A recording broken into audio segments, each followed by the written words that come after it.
Oh, he's right there, look. At tapos yung kapatid yata nandito.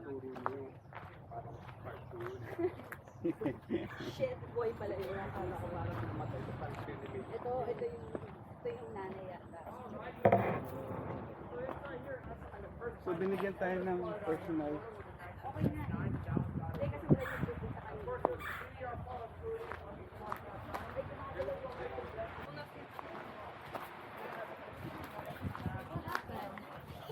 Wala 1, 2, 3.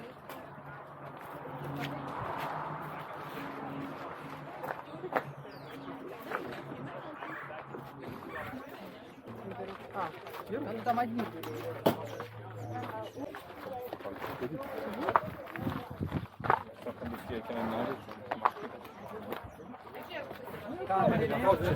Я теж шукав вас назву.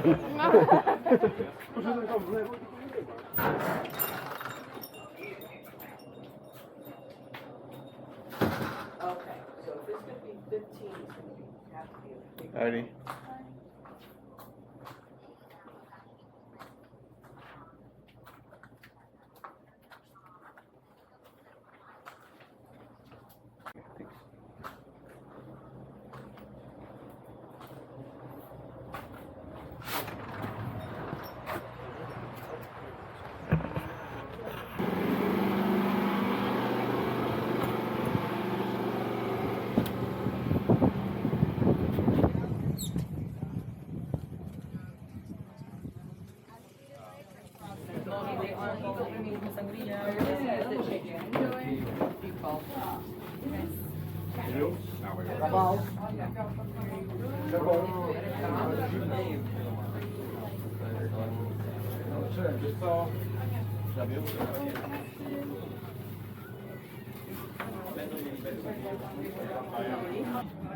We're not the West Coast. The West Coast is scared of this thing. Where? How do we pet it? Right back over here. I'm blocking off her head, so you're going to be perfectly fine. Oh wow! That's pure muscle right there. Wow! No, ayoko. It's cold, huh? So they're cold-blooded. Like I said, sadly for her, she can't be out in the sun. Does he like being touched? She doesn't mind it. She's been socialized her entire life. Okay. And I will say, if she doesn't want you touching her, she's going to give out those signs and she's going to be ready to bite. So I don't think she minds. The day that she does mind, she's trying to bite everybody. Wow. You want to try it, Nicole? Good. It's just, it's Her different. head is right behind me. You guys are going to be perfectly fine. Yeah. Just touch it right here. Feel it? You have to watch your hands. Yeah. Here's hand sanitizer right back over you guys. Nelly. Go have sanitizer. Go ahead. Ayun. Right? Ano ba siya malagkit?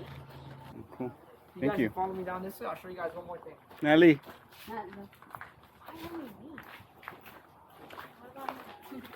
Oh wow.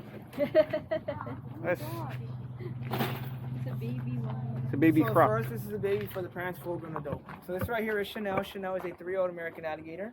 That right, well, this one right back over here is her brother Gucci. Chanel and Gucci were both born here in captivity. Very illegal for us to go out there and catch alligators here in Florida.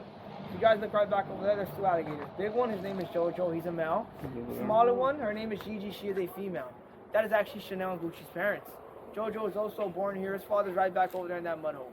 If you guys take a look at Big Man, you probably thought he was fake or dead. That gator is alive. Oh, okay. really? He's 87 years old. Wow, That's old. why. He's an old gator. In captivity, gators can live. The one right here up under that big tree in that mud hole. Okay, that's a joke. So in captivity, gators can live anywhere from 80 to about 95 years old. Out in the wild, a male can get up to 65, and a female's lifespan is a tad bit shorter, at about 45 to 55 years old. So out here we got a lot of gators. In the Everglades, it's about 200,000 statewide, including the Everglades.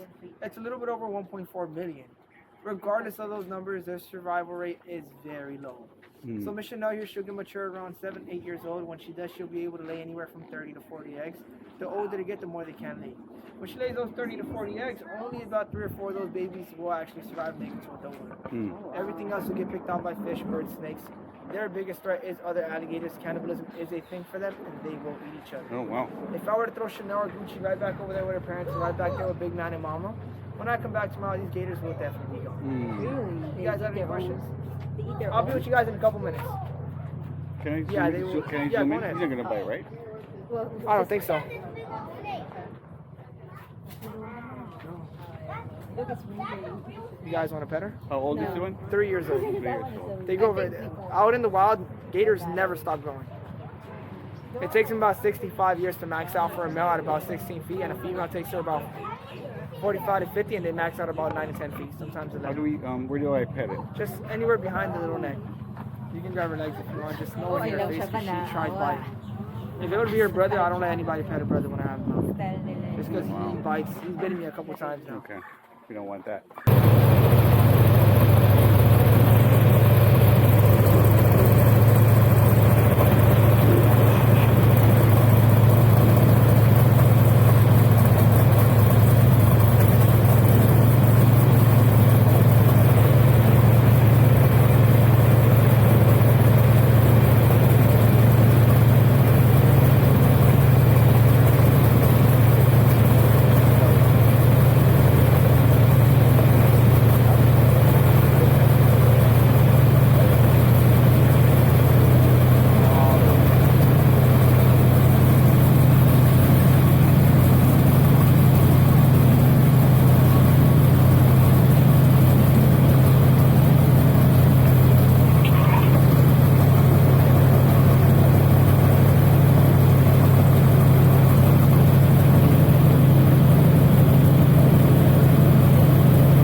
boats every day, pretty much from all over the world, get out here and they usually assume that the Everglades is a swamp.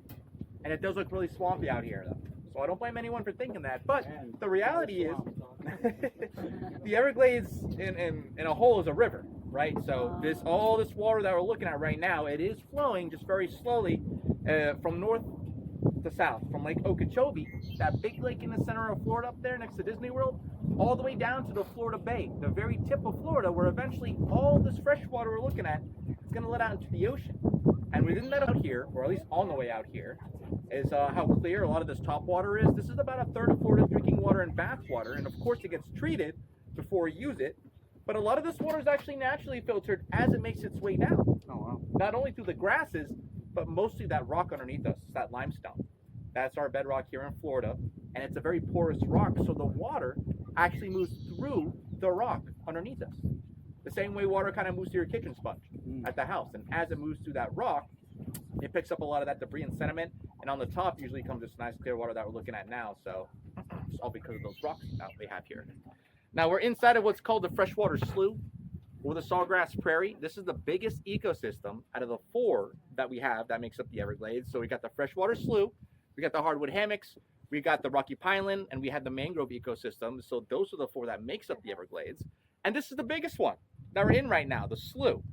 Some people call it the sawgrass prairie as well. And for the most part, when people hear the word Everglades or they're talking about the Everglades, this is what they're thinking about, right? You got a lot of water, you got a lot of grass everywhere. About 75% of this slough, which by the way, the term slough, the definition is it's just a large body of slow moving water, which is what makes us different from a swamp, right? Most of it's covered with the grass. All this grass around us, it's all sawgrass. And of course it gets that name for a good reason. So if you take one of those pieces of grass, or technically it's a sedge, and you run your fingers down that blade, you're going to figure out why they call it sawgrass. Okay, it could give you it's like a paper cut on steroids. It can almost cut to the bone if you really let it too, depending on the size of the grass. So you got to be careful out here. Now the other ecosystem that we have within side of the slough that lives out in here are these little tree islands right next to us. So this is called a hardwood hammock. This is a much smaller example of a hardwood hammock. But if you look out over the grasses every once in a while, you're going to see these little tree islands popping out from the grass. And there are 2 reasons why they look the way that they do. The first reason is because the elevation of the limestone. So it varies within the slough, and the points where it's higher, you're going to get these bigger trees that get to grow. And where the bigger trees grow, you get what? What lives in the trees? Alligators? Birds, right? Oh, birds. Okay. Well, I had someone on my last tour say monkeys, right? I mean, no monkeys out here. They do live in trees, though, right? Well, maybe in 20 years we could have monkeys out here, right? You guys know what invasive means. Oh, yeah. So Florida is the invasive species capital of the world. We have more invasive species, specifically reptiles, than any other state or country in the world. Now, the birds that we see out here, most of them are actually eating. They spend about 90% of their time during the daytime just picking out in the slough. So seeds, fish, whatever they can find, they will eat. And when that sun goes down at the end of the day, a lot of them are going to return to these hammocks over here to rest and brook up for the night. So these are where these birds are really going to go to sleep. But before they go to sleep, okay, and after eating all day, what do you think those birds do in the hammock when they get there? After eating all day? I think I heard it. They poop, exactly, right? I heard like 4 different versions of the word over here, but I'm going to use poop, okay? So poop, right? And a lot of those seeds that they eat get redeposited back on these hammocks, and that's the reason why you have the variety of foliage and plants that we're looking at over here, rather than just looking at a bunch of needle grass and sawgrass out here in the slough. We got the bigger trees, the mahogany, the white oak, the bramblewood. We got the cocoa plum going around mid-tree line. Looks kind of dead now, but they'll start blooming pretty soon. These purple flowers, they kind of look like hyacinths or lavender, right? That's a purple pickerel weed. And then you got the spattered-dog lily pads at the bottom. There's just a lot going on in these hammocks. Most of it is because of these birds. And these bigger hammocks out here that stay dry year-round, that's where the Miccosukee and Seminole, they had their communities prior to the 1950s, really. They were living out here still. So, the water level out here, it's about 2 inches to 2 feet. We're pretty deep in our dry season right now, and there's going to be parts of this tour where we're going to be dragging on the bottom. Okay, that's part of the reason why we got to use these airboats out here. So anyone spent the summer in Florida before? No? Every day in the summertime, it's like clockwork from 1 to 5 p.m. Torrential downpours and thunderstorms out here in South Florida. We get a lot of tropical activity, and that rain is going to fill up that Lake Okeechobee up north. And once that lake starts to overflow, which it does every year, That's all the water we're going to see out here in the Everglades. So the water will come up in the slough. It'll come up in the canals, and the wildlife will start to spread out because, you know, these alligators out here, they're not like a lion or they're not like a deer that's going to be walking across dry land for 15 miles. They need that water to get up and move around. So I'm going to take the boat over to the canal on the other side. I'm going to talk a little bit about that one.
more too, right? In the second row, yeah. Oh, shoot. Good eye, good eye. So Oh, we it's got an right alligator there. out here to the right. Smaller one. She's probably a teenager, around maybe 6, 7 years old. Once she reaches around 8 or 10 years old, they can stop growing. These females, they reach a maximum of around 7.5 feet. Anything bigger than that 7.5 foot mark is always going to be a male alligator, because those male alligators, they never stop growing throughout their entire lives. So pretty soon we're going to come out to alligator breeding season, and we're going to have a much different interaction than what we're having right now. They're going to start hissing. They're going to be a lot more aggressive. I've had these boats charged before by these alligators out here. Wow. They are very territorial when they lay their eggs out here in these grasses. And the nest itself, for all you know, could look like this. They build these big mounds on the side of these sawgrass drier areas next to the water, and they'll lay their eggs inside of those mounds. It's usually between about 20 or 40, 20 to 60 max for these alligators, and the bigger that the alligators are, the more eggs that they'll lay. And the temperature of the eggs determine whether it's going to be a male or female. So that determines the sex of the alligator out here. Usually anything above 91 degrees is going to be a male, and below 86 is going to the smaller males if they can find any. And what else do you think alligators eat out here, especially lately? Other alligators. They're become kind of cannibalistic because they haven't really found their natural food sources out here the past, I'd say, about 15, 20 years because of that big Burmese python. Remember, we've got that big invasive snake out here that since the early 80s have wiped out over 90% of our mammal population here within our lifetimes. And historically, of course, that's food for these alligators. So they're having a hard time trying to find their food sources out here. So the mother alligator, she'll take care of her young anywhere between 1 and 3 years. But if she can't find enough food for herself or her young, in the first 3 months, she will start eating her babies. Okay? They are cannibalistic, and they'll do what they need to do to survive. So I'll turn the boat around real quick.